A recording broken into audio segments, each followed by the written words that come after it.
John Trump, do solemnly swear.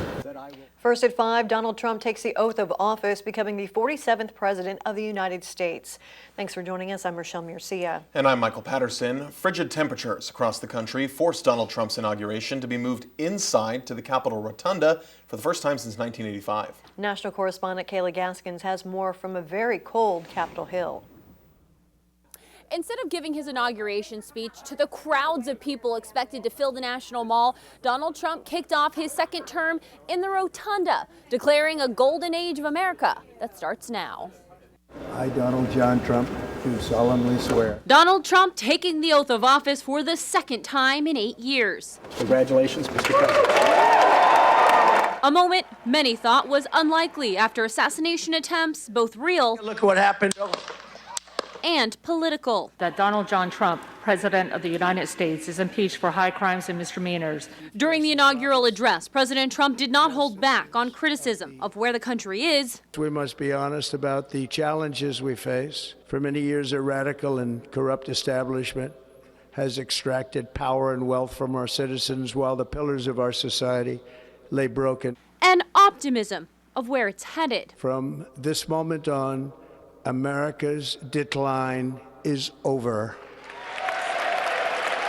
As former presidents from both parties watched along with his new friends like Elon Musk and former foes like Jeff Bezos and Mark Zuckerberg. My proudest legacy will be that of a peacemaker and unifier. That's what I want to be, a peacemaker and a unifier. Celebrities making an appearance this go-around. Carrie Underwood singing America the Beautiful. For amber waves of grain.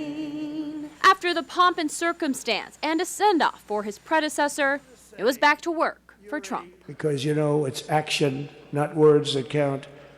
And you're going to see a lot of action. Donald Trump has long promised getting to work on day one. Day one has now finally arrived. So after the inauguration ceremonies, he started signing a flurry of executive orders to fulfill his campaign promises on immigration, border security, energy, and TikTok. He also issued pardons for his supporters who stormed the Capitol on January 6th of 2021. On Capitol Hill, I'm Kayla Gaskins. And President Trump has already put pen to paper tonight, signing executive orders in front of crowds of people. To talk more about the inauguration and what we might expect for the beginning of Trump's second administration, we'll turn things over to political experts Tal Eslick and Blake Zanti. Welcome, and thank you for both of us for joining us. Thanks for having us. So, Tal, we're going to start with you first. I mean, what stood out to you in this inauguration today and some of the actions that have happened so far? And what do you make of some criticisms that maybe the tone of the inauguration was too harsh? Like most folks at home, I think the tech CEOs that were lined up, your Mark Zuckerbergs, your Jeff Bezos, and obviously Elon Musk and others, was probably the most sort of interesting part of this, as the regulation of the tech companies and specifically the social media companies has been at the front of the national discussion. So what will that entail? What does that mean for that particular debate? And then, yeah, the tone was what you'd probably expect from any group that had won an election, right? I mean, this is kind of their moment to bask in the victory. There was a lot of language around putting our country first. So we'll see how that plays out in the halls of Congress, as those two groups, Republicans and Democrats, aren't used to working together, obviously. But maybe there's an opportunity going forward in the coming weeks and months. Well, and I think with that said, I mean, does that kind of lead you to be hopeful that maybe we're going to be seeing a lot of acts of bipartisanship in this administration? Yeah, I mean, I think everyone in our country should be hopeful, and we should reward politicians that look to work together and move things forward for the American people. Unfortunately, I think those of us like Blake and I that watch these things closely realize that it's not terribly common that happens. So again, it really falls on voters. We get the government that we deserve because we elect them, and we should reward elected officials who work together and again, move the country forward. So we'll see. All right, now a question for Blake. With a Republican majority in both the House and Senate, what can we expect in the next 100 days?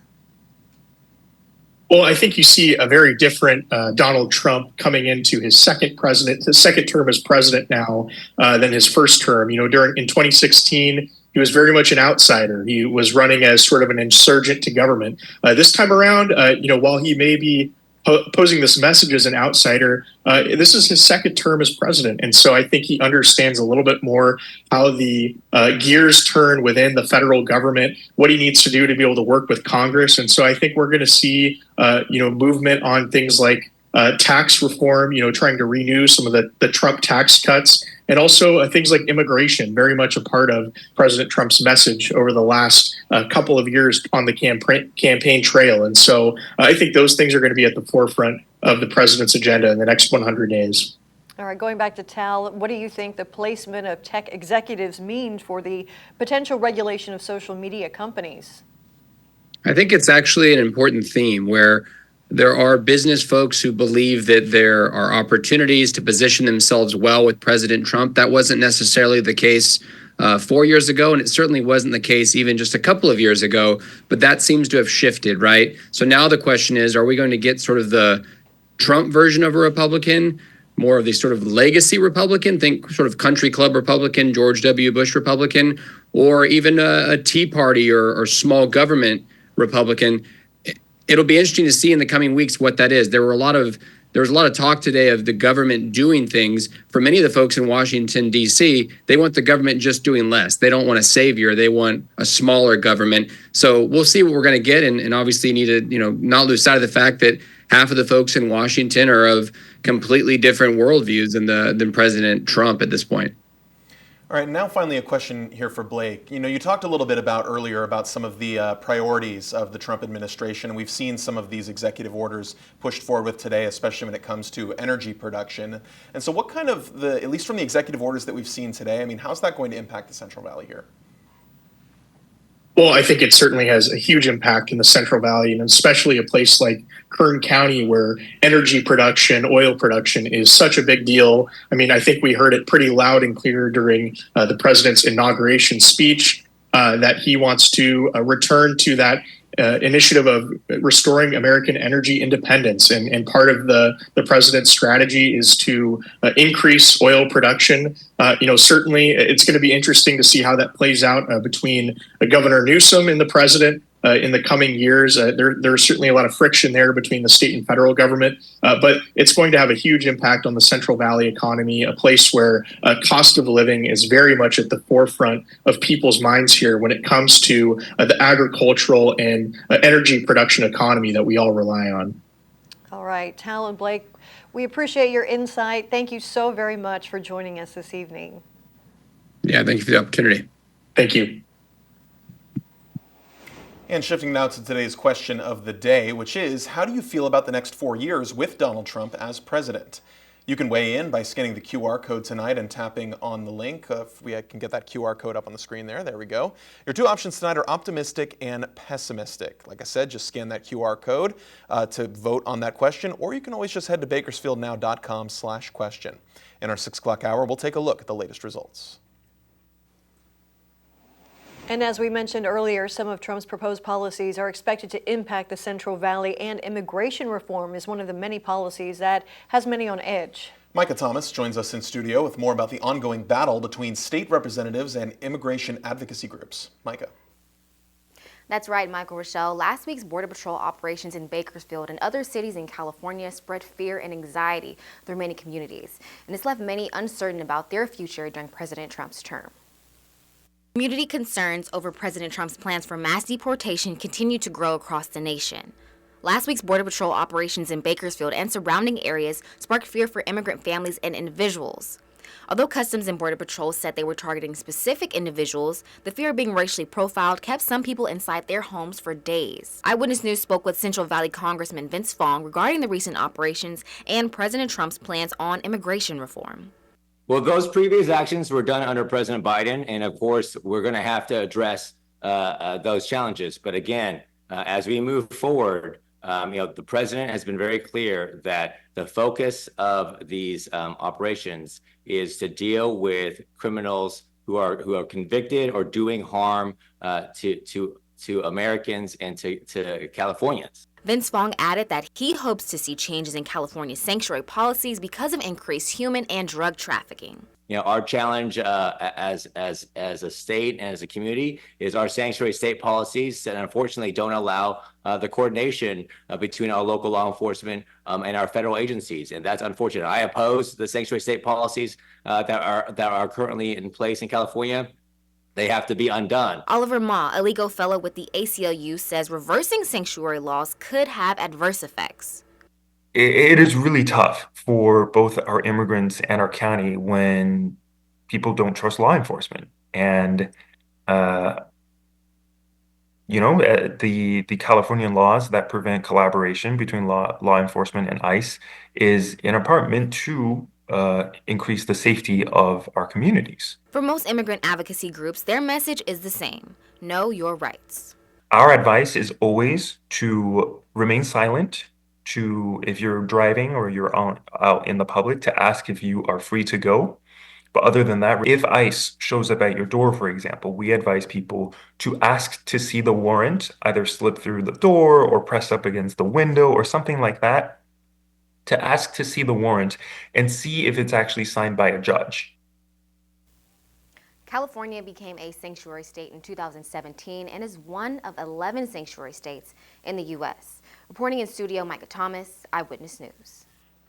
Micah, thank you.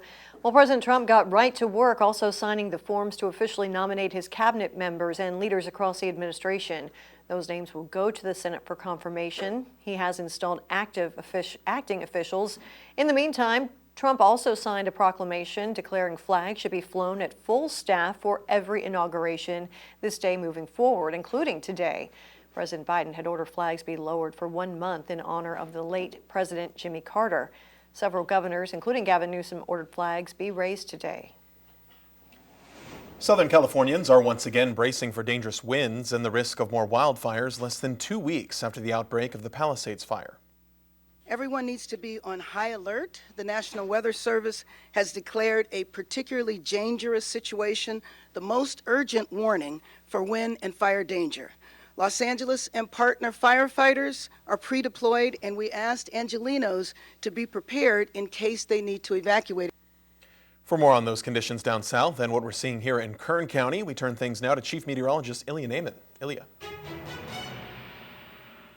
Michael, thank you very much. We are tracking those winds. We'll get to that in just a few seconds. First of all, around town, the temperatures are not too bad. About 55 degrees currently in Bakersfield. The AQI is moderate and the wind is light out of the north-northwest at 7. That's locally. We're going to take a step back and see the winds regionally. You can see here there are significant winds pushing in through the passes and canyons across the 14, down the 118, and into the 101 corridor. You can see some of these gusts. A lot of spaces between the numbers are actually higher than the numbers you see. So we don't see is the 40 to close to 50 mile per hour gusts in between some of the purple shadings. You see one of those, Warmer Springs, that's near the 5, close to 60 currently. That's a very strong wind. And even the Tehachapi Mountains, you are brisk and breezy out there right now. Some of those winds have been spilling into the southeast part of the South Valley, and OC is getting hit right now, as is the Cajon Pass. No surprises there. Look at the temperature changes. Last 24 hours, it's getting colder in the desert, but warmer at the coast, a telltale sign